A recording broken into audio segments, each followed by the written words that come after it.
Hello Pisces, welcome dito sa aking channel, Kapalaran 888. Welcome guys. Alamin natin kung anong messages, vibration, gabay, energy para sa lahat. Ito ay money, career, financial reading sa buwan ng December 2024. Tingnan natin kung ano yung messages or energy na pwedeng guidance lang, pwedeng makatulong sa iyo Pisces for this month of December 2024. So, last month na to ng 2024. So, tingnan natin kung ano yung posibleng guidance na pwedeng makatulong sa'yo para sa remaining month. And at the same time, para sa mga susunod na taon. Okay? So, Pisces, tingnan natin. Money, career, financial reading, financial, tangible, material things, earthly things. Okay. Okay, first card natin is dreams. Pangarap, panaginip. Tingnan natin Pisces, ano ba? Protection. Okay. So, kung makikita mo dito Pisces, nakikita mo na this last month ng 2024, regarding sa usaping pera, trabaho, negosyo, or pagkakakitaan, or tangible, material things, nakafocus ka siguro sa mga dreams and goals mo.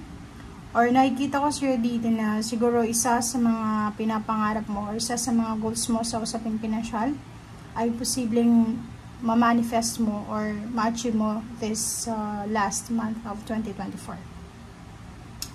Yung iba din sa inyo dito is pwedeng mayroon kayong minamanifest or pwedeng mayroon kayong mga sinisimulang proyekto. May mga iba sa inyo na nagbabalak mag-aral o bumalik sa eskwela, sa university. Pwedeng iba gustong magkaroon ng additional learning, skills, or knowledge, parang gano'n. And nakikita ko yung protection. Yung protection card na to is Empress card. Yung Empress card is all about freedom, new beginnings, health, material protection. So, nakikita ko sa'yo dito na merong mga Pisces dito na siguro present pa yung mother mo, or pwedeng yung lola, tiyahin na sobrang suportado ka sa kung ano man ang ginagawa mo sa buhay. Mararamdaman mo sa last month ng 2024 na you're very protected. Okay? May mga taong pinoproteksyonan yung karangalan mo, yung sarili mo, or kung lahat-lahat. If wala ka na ng magulang, especially mother figure dito sa mundo, wala na, nasa spiritual world, napatay na. Dito sinasabi na kahit nawala na siya dito sa mundong ibabaw, still, you're in protection pa rin with this Empress card. So, sinasabi na may mga parang nakatago, may mga hidden protection ka na hindi mo maramdaman, pero ito ay nangyayari sa buhay mo. So, this month of December 2024, sa usaping pera, nakikita natin dito na protektado ka. You're safe, you're loved, you're protected. Lahat ng dreams mo daw, lalo na sa paparating ng 2024, ay posibleng ma-manifest. So, stay positive. Stay on track. Okay? So, mag-stay ka lang sa pathway, sa positive pathway na gusto mong tahakin.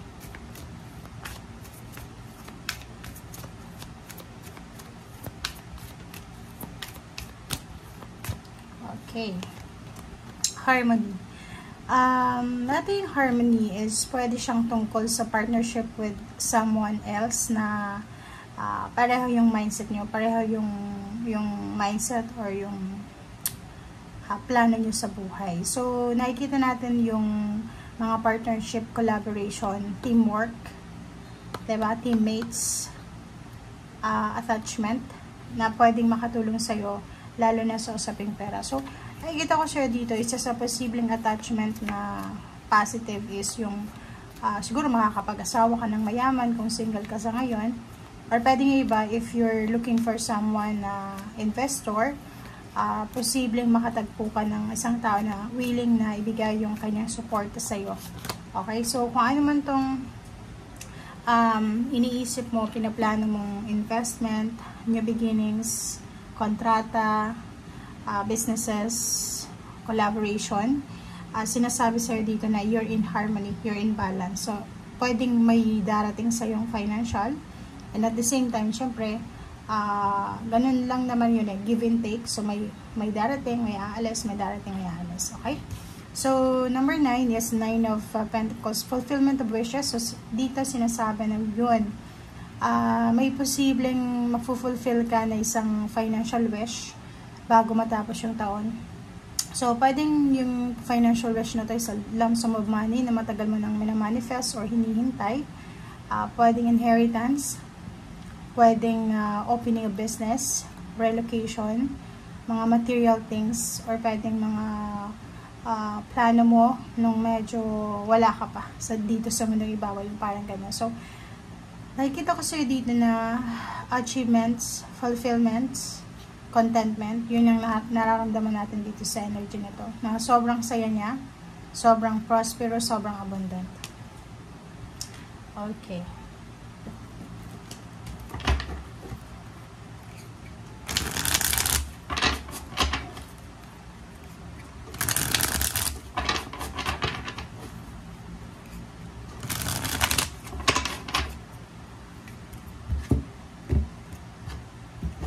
Okay, Pisces, tingnan natin kung anong messages, expectation, gabay energy.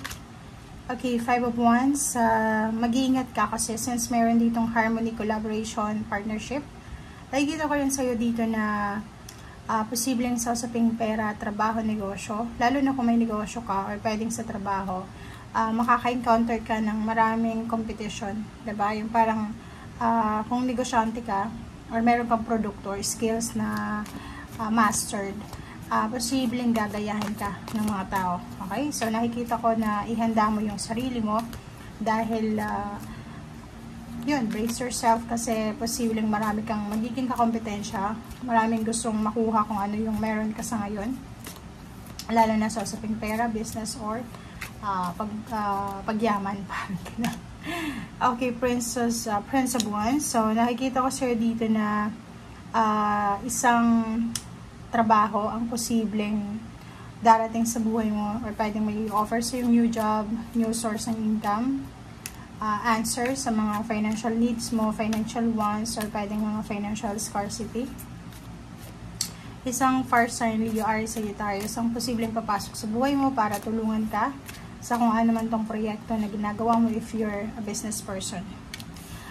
King of Cups, it's your energy. So, nakikita ko siya dito na yung taong ito na posibleng darating sa iyo or pwedeng financial new beginnings ay siya yung pwedeng makatulong sa iyo para ma-manage mo yung iyong finances ng maayos. So, pwedeng yung mag-offer sa iyo ng trabaho or pwedeng additional income ay posibleng siya yung maging daan para medyo lumuwag-luwag naman yung iyong financial na buhay. Okay? Pisces. Next card natin is 9 of Cups.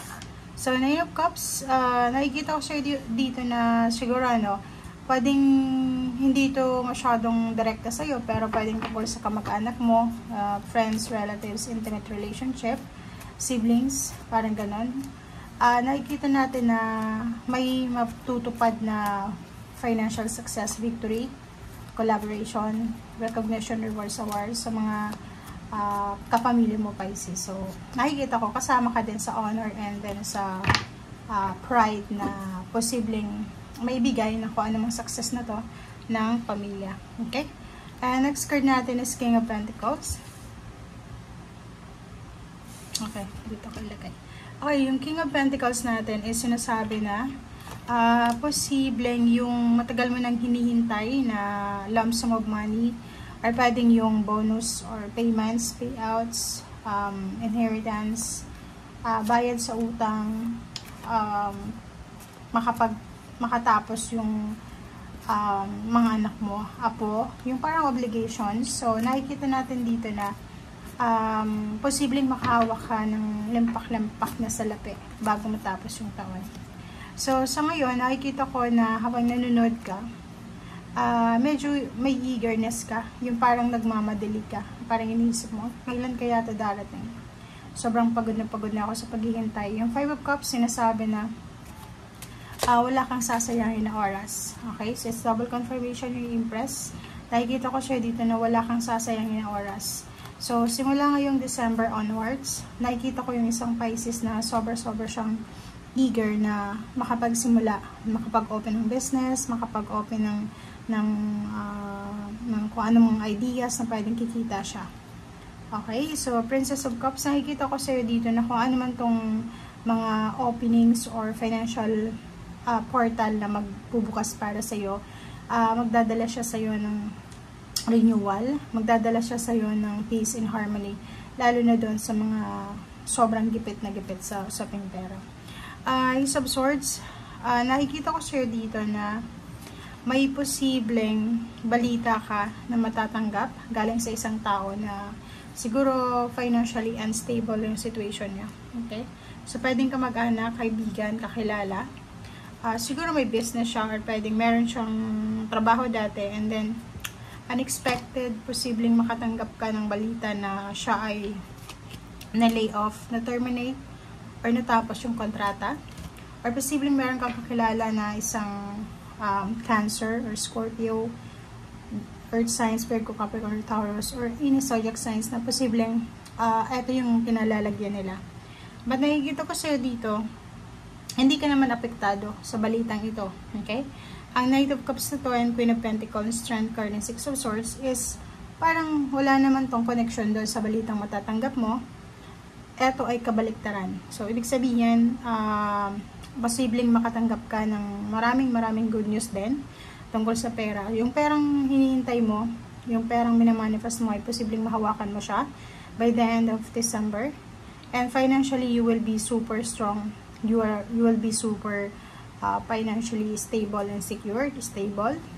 And Six of Swords, nakikita ko siya dito no, yung financial situation mo is parang dito sa mas wavy na situation papunta dun sa mas kalmado. So, siguro for almost how many months sa 2024, pwedeng sa middle ng 2024, hindi naging maganda yung takbo ng pera mo, kaperahan.